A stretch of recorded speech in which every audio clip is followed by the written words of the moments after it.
Prashanth, Maya Sharma has been listening to both of you all. Maya, when we see all of this that's been happening, of course, as far as the sloganeering is concerned, that's a matter that's still being investigated.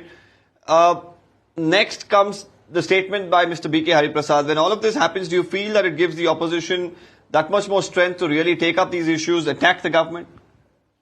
I really feel this entire thing is a ridiculous storm in a teacup.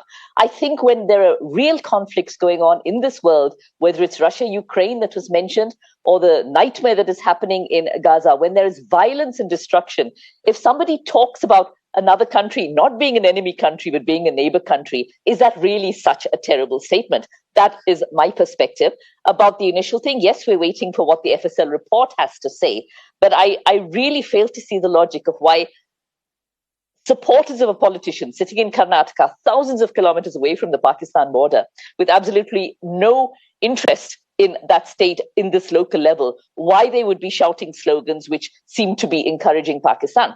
That set aside, I just think it's just the entire issue, the very fact that it's been raised in the assembly, that it's being discussed like that, being discussed with rather unparliamentary language also, that this whole thing has just gone out of hand. It is just politics. I think that really politicians, instead of talking about hate so much, instead of talking about enemy nations and enemy states, let's just calm things down. Let's just dial things down. There's enough violence going on in the world, enough conflict going on in the world. I know this may be an idealistic point of view, but I really think all this rhetoric about enemy nations and hatred and that famous word anti-national is just being flung around too easily for the sake of politics. I think even the people raising it know it is a trivial issue, it is a non-issue, and that politicians talking about this are really not doing any favors to the people who elected them and sent them into the assembly.